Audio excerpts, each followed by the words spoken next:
Hello and welcome to the Georgia Department of Natural Resources Coastal Resources Division's public meeting on proposed mariculture zone in Chatham County.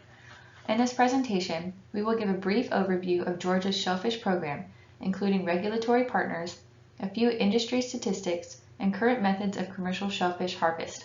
Next, we will discuss the introduction of Subtidal oyster mariculture and potential lease sites. Information on submitting comments will be provided at the end of this presentation. As a member of the Interstate Shellfish Sanitation Conference, which includes members from state and federal regulatory agencies, the Coastal Resources Division Shellfish Program utilizes the National Shellfish Sanitation Program Model Ordinance to regulate Georgia's shellfish industry. CRD is a primary authority responsible for a variety of activities vital to sustaining Georgia's shellfish industry, described in further detail on the following slides. A primary responsibility of the Shellfish and Water Quality Program is the classification of shellfish growing areas. Growing areas are established by sanitary surveys which utilize the results of monthly water sampling at 82 trend sites throughout the Georgia coast. Water samples are processed at the in-house laboratory to ensure bacteria levels are within acceptable ranges to harvest shellfish for human consumption. The Shellfish and Water Quality Program is also responsible for identifying and leasing state water bottoms suitable for commercial shellfish harvest operations. Commercial operations on both state and private harvest areas are permitted annually by the department to ensure consistency with state and federal law. The department encourages the use of best management practices to ensure these water bottoms are being used safely, productively, and sustainably. As an NSSP requirement, all commercial shellfish harvesters must complete a harvester education program provided by the department. This training ensures harvesters are educated in the safe harvest and handling of product intended for human consumption. CRD permits authorized harvesters and coordinates with the law enforcement to help prevent theft of product or harvesting by individuals without a harvester education. Another role of the Shellfish Program is to oversee the maintenance and enhancement of recreational harvest areas to create harvest opportunities for the general public.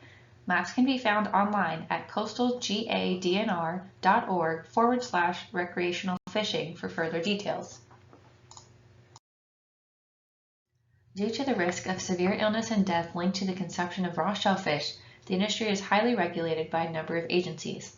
The other agencies included in Georgia's Shellfish Program include the Georgia Department of Agriculture, the Georgia DNR Law Enforcement Division, and the U.S. Army Corps of Engineers. The Department of Ag is responsible for regulating the handling and storage of seafood products in addition to certifying seafood dealers. The Law Enforcement Division enforces the Official Code of Georgia, Title 27, Chapter 4, Article 4, Part 4, in addition to any other rules and regulations pertaining to shellfish. The United States Army Corps of Engineers provides federal permitting of mariculture operations in all navigable waters. Currently, there are 19 commercial harvest areas permitted throughout the state of Georgia, including 14 state harvest areas, 3 of which are subtidal, and 5 private harvest areas. A majority of the shellfish product harvested from these areas include wild oysters and farm-raised clams. Since the early 2000s, clam landings have increased significantly due to the introduction of clam mariculture as seen in the chart to the right. Georgia law passed in 2020 has established new rules and regulations to support the introduction of oyster mariculture. With this new foundation, the state aspires to observe a similar growth in the oyster industry as witnessed with clams. Oyster mariculture is the production of oysters in confinement utilizing gear placed on water bottoms or floating on the surface of the water column. This process is utilized to produce single oysters, a product marketed towards high-end retailers. Oyster mariculture on intertidal water bottoms is very labor-intensive and tide-dependent. However, the use of subtidal floating gear has been shown to be less labor-intensive and provide an indefinite working window in regard to tides. This process allows the oysters to remain in the most productive layer of the water column, which promotes faster growth of the product. The gear used in oyster mariculture also protects the product from predation pressures. This slide provides demonstrations of a few gear types commonly utilized in subtidal mariculture operations. The pictures on the top right show examples of floating cages, while the picture on the bottom left provides a schematic and image of a floating bag. The remaining photos on the bottom right illustrate mariculture operations utilizing flip farm technology. The use of these gear types for oyster mariculture provides a variety of environmental and socioeconomic benefits to the state of Georgia. One of the most important ecosystem benefits of this process is the amount of water filtration the oysters would provide as filter feeders. It is estimated that one oyster can filter up to 50 gallons of water in one day. Filtering such large quantities of water removes excess nutrients from the environment, reduces bacteria levels in the water column, and results in higher water clarity. In addition, the use of spawning oysters in the mariculture process enhances wild oyster reefs in the vicinity and can even result in the growth of new oyster beds. Increasing wild oyster populations often plays a role in decreasing erosion, increasing fish habitat, and providing storm protection for estuary shorelines, not to mention the potential for increased populations for harvesting. Oyster mariculture also has a high variety of social and economic impacts. The activity provides sustainable, low-impact protein sources, one of the few farming techniques that has a positive impact on the environment. It can also provide jobs and stimulate a local economy.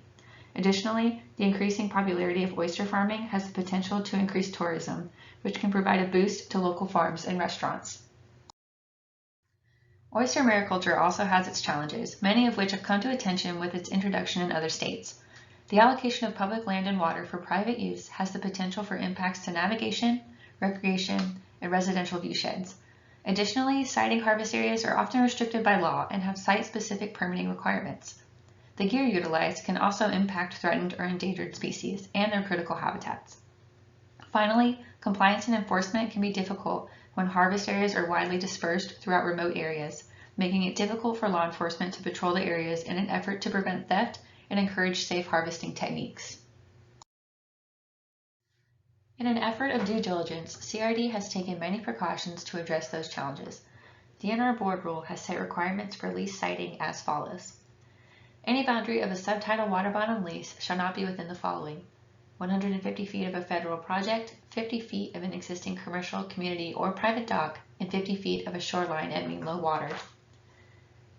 Leases must also be compatible with the following: critical habitat for marine, threatened, or endangered species, bait shrimping zones, and heritage preserves.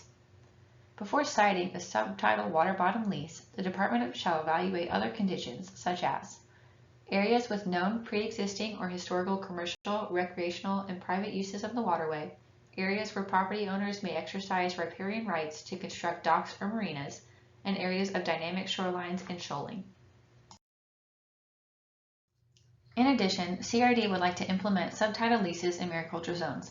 Mariculture zones are a type of lease configuration where leases are placed near one another with easements left for navigation. An example from Florida can be found on the right side of this slide. The image also provides aerial photography of a few different gear types deployed with different strategies. This differs from more traditional individual leasing configurations, which often result in long chains of floating gear placed alongside stream banks, of which a few examples from South Carolina are displayed on the left of this slide. The implementation of the mariculture zone concept addresses many of the concerns and challenges presented when using floating gear for subtidal mariculture. Keeping all of these activities in one area minimizes navigational hazards in multiple ways. Similar to other areas that contain navigational hazards, mariculture zones can be placed on navigational charts to aid boaters. Also, large quantities of gear and signage in one location is more obvious to boaters on the water. The establishment of mariculture zones avoids the placement of small operations in hard-to-see areas, which could be quite dangerous. Concentrating all activity in one area also minimizes conflicts of use, such as viewshed impacts and reduced accessibility to stream banks and fishing habitat. Additionally, establishing mariculture zones eases the vetting and permitting process for the regulatory agencies and potential farmers alike. State and federal requirements can be evaluated together in one area rather than separately, and public feedback can be obtained in a smoother process. Mariculture zones should also help address theft and safety concerns, since more people will be in open areas visible to many, while also making it easier for law enforcement to patrol. Potential Georgia mariculture zones shall be sited based on the criteria described previously. Once identified, proposed areas will be shared with the public to garner comments and feedback. When more than one potential mariculture zone has been identified within a growing area, public comment will be used by the department to help select the least impactful location within a growing area. This is a map of the second proposed mariculture area in Georgia. This area is located in Chatham County on Bull River, about 500 feet from the mouth of Paw Cooper Creek. This zone is about 28 acres and will contain 3 7.5-acre leases upon the first round of lease allotment. Leases will be buffered by at least 50 feet Questions and comments will be addressed by our CRD staff during a live question and answer session on November 16, 2021 at 6 p.m. Topics shall pertain to the following aspects: mariculture zones, lease locations, potential conflicts of use, size of easement channels, and types of gear utilized. Written comments will be accepted until November 30th, 2021 at 4:30 p.m. The address and email correspondence is provided at the bottom of this slide. We look forward to hearing from you.